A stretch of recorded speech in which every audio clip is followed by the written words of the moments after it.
crunchy breads, and I welcome you to my channel. Today I will teach you how to make this easy flower granny squares. And after making a lot of this, then I will also teach you how to join and do some examples of what we can do with finished granny squares like this. So come on, join me, and we will learn how to do this. For this tutorial, I will teach you how to make a crocheted flower granny square. And our materials will be, I'll be using number 10 thread, crochet thread. I chose different colors: dark pink, purple, light and dark purple, of course white crochet thread. I have here tapestry needle for cleaning and a pair of scissors. I just chose I think this is 1.25 mm crochet hook for my project. Okay. We start, or I always want to start with magic ring to make the middle part compact, or it will have a little hole in the middle. So we do a magic ring. So just to review, you put your thread in this manner, wind it around your two fingers, but I prefer just one finger, and then put your hook in this thread underneath, grab the other thread, twist it a little bit, and put it, or do a chain one, some sort of a slip stitch, but I count it as chain one. So that's how we do it. Okay, so this will move freely. Okay, and then in this magic ring we make 12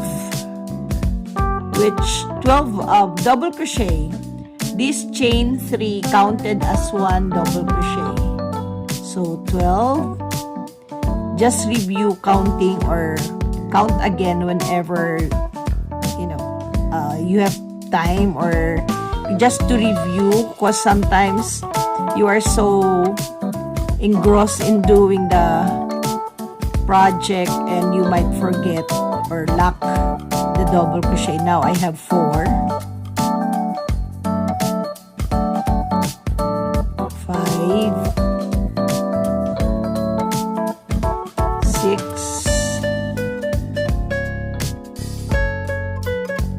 7,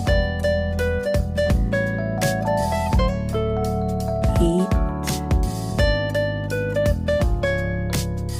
9,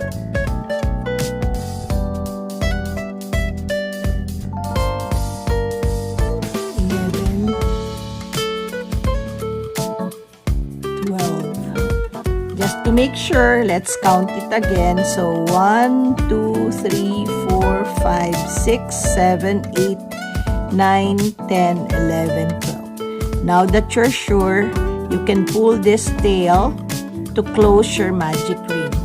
So just do it like that.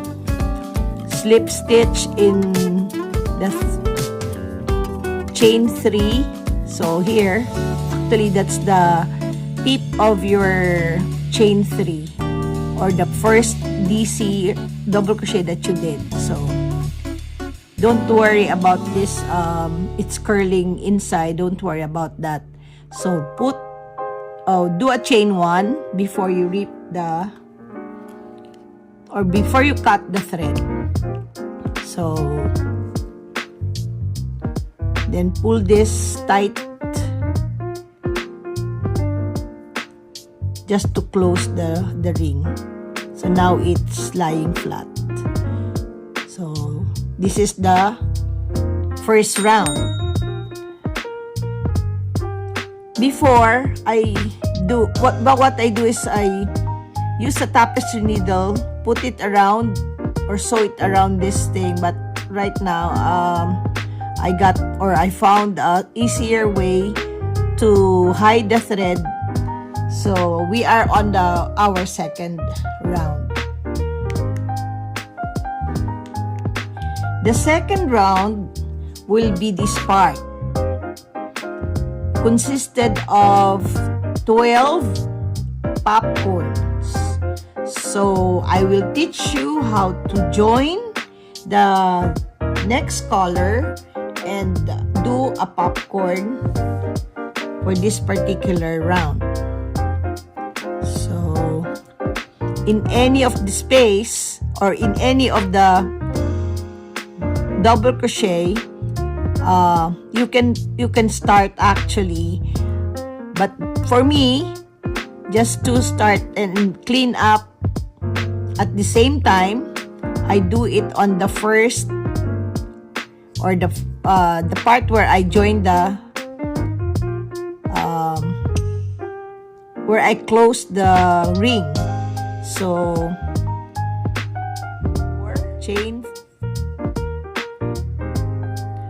We will be doing treble popcorns, but you can also use double crochet popcorns. But in this particular project, I'll be doing treble popcorns. So chain 4 to do a treble.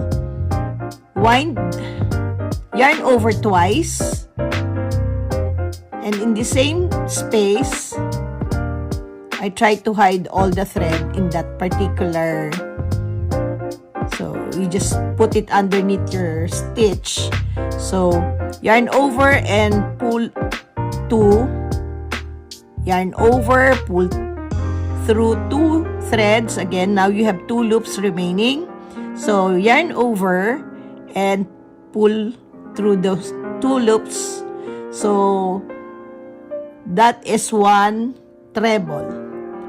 So make 3 more. And in the same space, do that third treble. So yarn over twice. Yarn over and pull through 2 threads. Yarn over. So we have our third treble because the chain 4 is counted as 1 treble. So yarn over twice. In the same space, do a treble.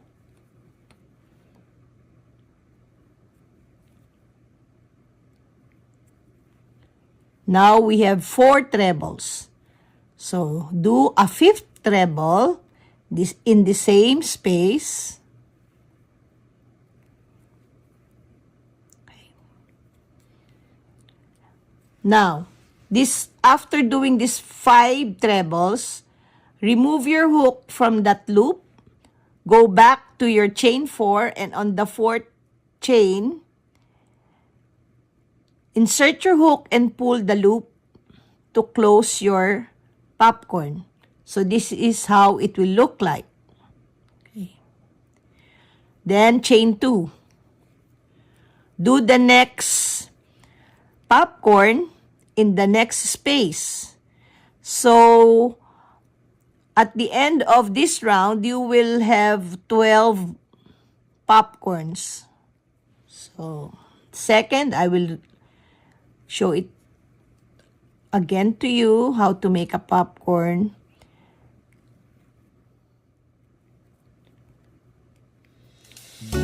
Third treble.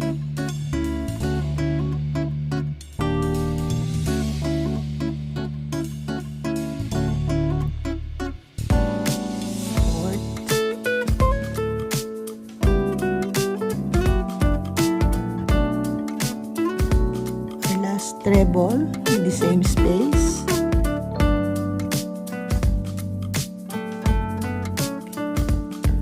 remove, just to be sure, pull this a little longer. Go back to your first treble crochet and pull the loop to close the popcorn. Chain 2 and then do the next popcorn in the next double crochet, making or producing 12 popcorns for this particular round. 12 popcorns separated by a chain 2.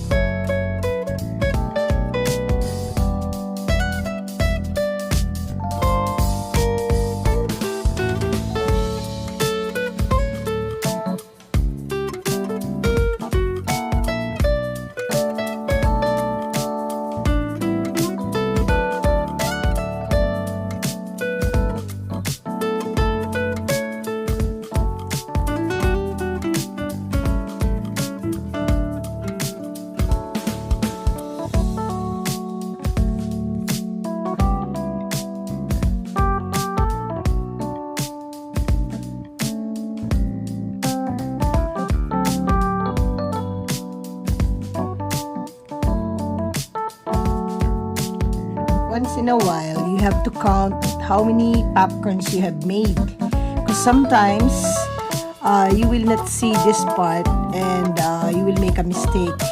So let us just be sure to count your popcorn.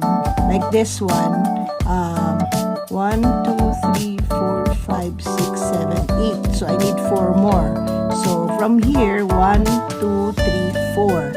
So I know and I'm sure that I still have to make 4 more popcorns. So that's how we review so that we will not make mistakes. I did some mistakes several times that I did not count, so I have to rip everything and start over.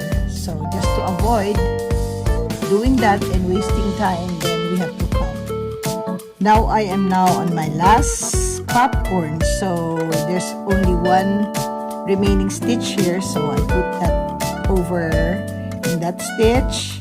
So I have my first treble stitch,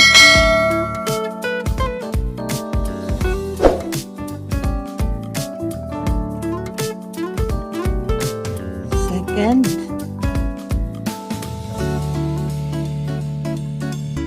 third,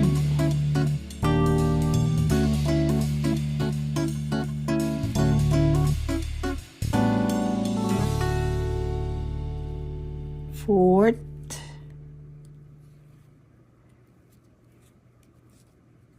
so one more,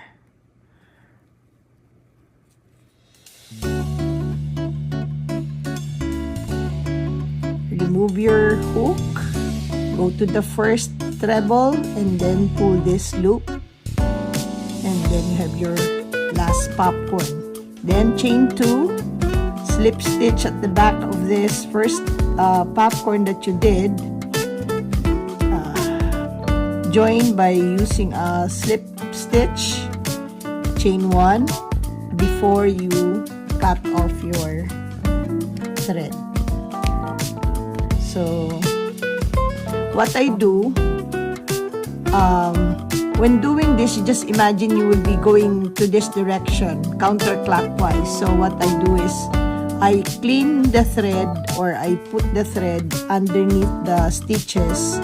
So I'm doing clean as you go, so that it will not be hard for you to, or you will not be lazy cleaning it up after you do the project or a granny square.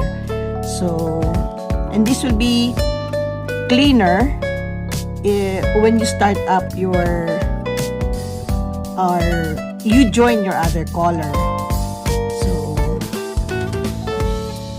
well, you don't have to really finish this thread, but at least you wind or put this within the stitches. That's already secured. Now you can start, or we can start our other color, this part of the granny square.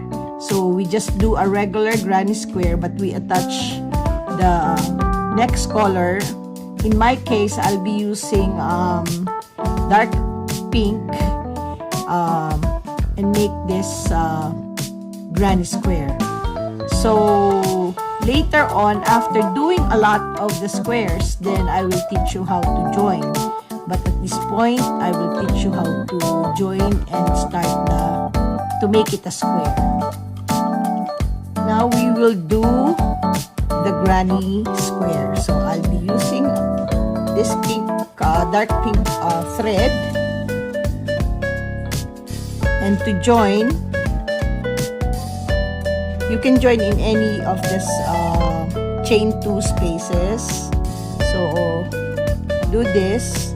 To secure it properly, I do a chain 1, including I fold the thread like this and do chain 1, and then do 2 more chains, and that's counted as 1 double crochet.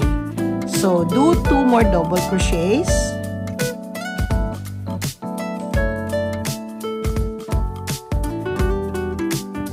I will use this as the side, so I will only do chain 1, and then on the next chain 2 space, do 3 double crochets. And to clean the thread, just put it underneath the double crochets that you will do.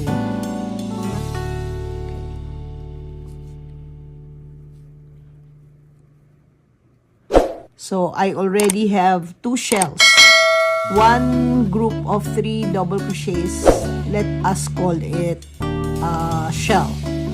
So because I will do a corner, so another chain 1, but okay, because I will do a corner, later on I will join them or do chain 2 after the 3 double crochets.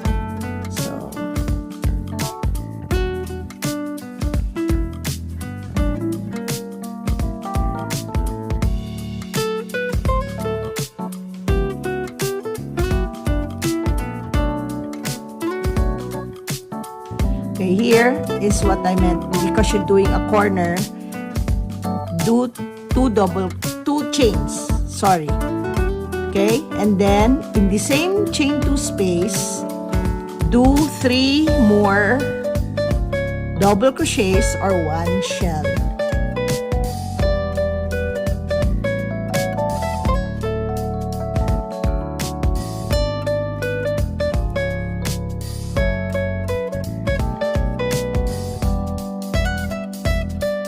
Chain 1, in the next chain 2 space,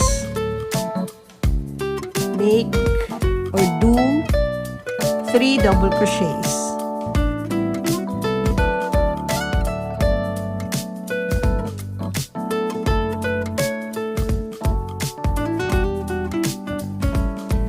Chain 1,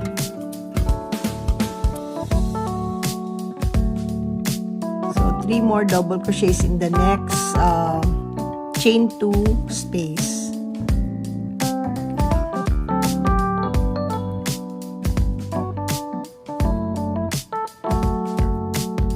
Chain 1 again, and do 3 double crochets in this chain 2 space.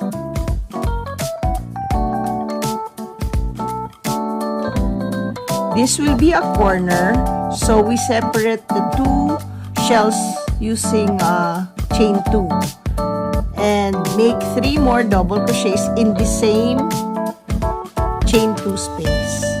So this is our second corner.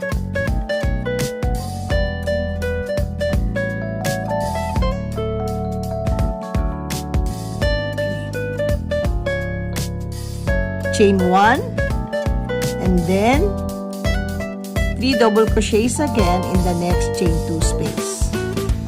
So we just repeat and make 2 more corners I will meet you up after doing the third or finishing the third corner. We have here our third corner, and then I made another shell within this space. So after that, chain 1, 3 double crochet in the next two chain 2 space, chain 1 again, and then these are the 3 double crochets in this second in this chain 2 space. So we are now on our fourth corner. So after a chain 1, we make our first set of 3 double crochets.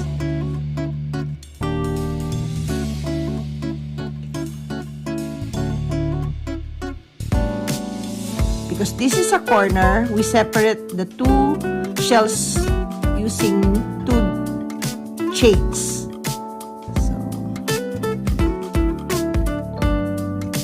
And then 3 double crochets again in the same chain 2 space.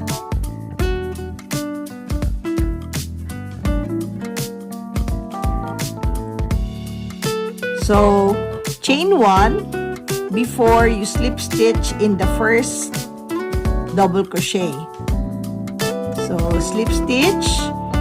So to go to another round, what I do is I just slip stitch on top of the double crochet.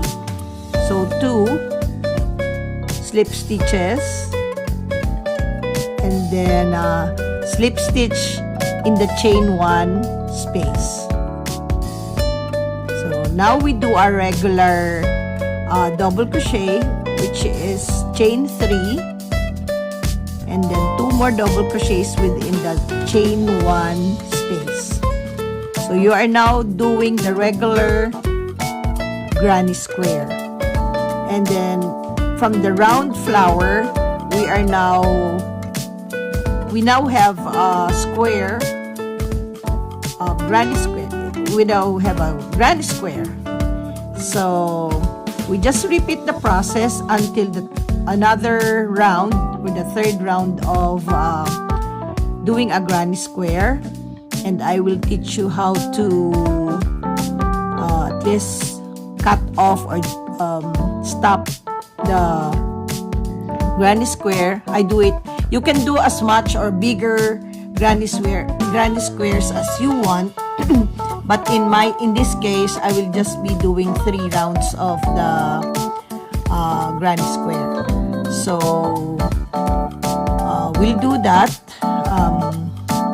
and we'll just meet up after. I just continue this a little bit more.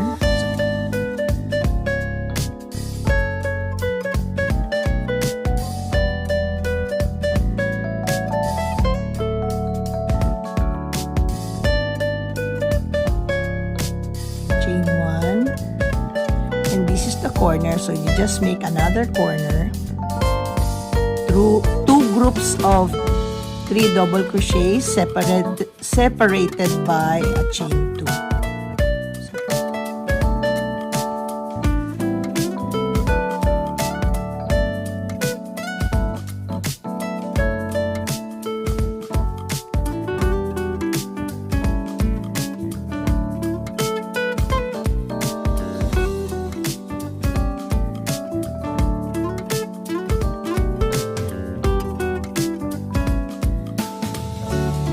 So just continue doing your granny square.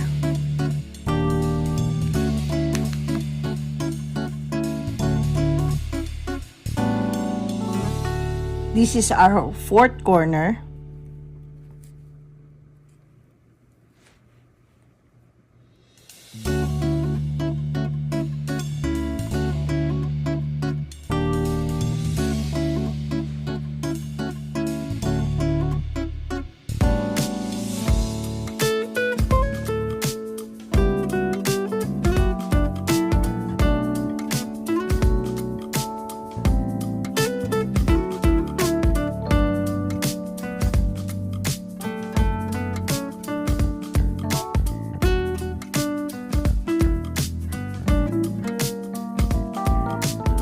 After the chain 1, you join in the first double crochet of your first shell, and then slip stitch in the next 2 double crochets, slip stitch in the chain 1 space,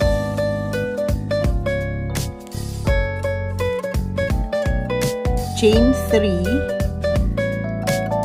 and start again another round of the granny square.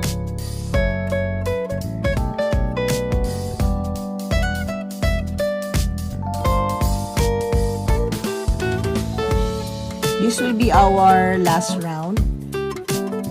In my project, I told you I only used 3 rounds of the granny square. This will be the last set of 3 double crochets in this round of our granny square.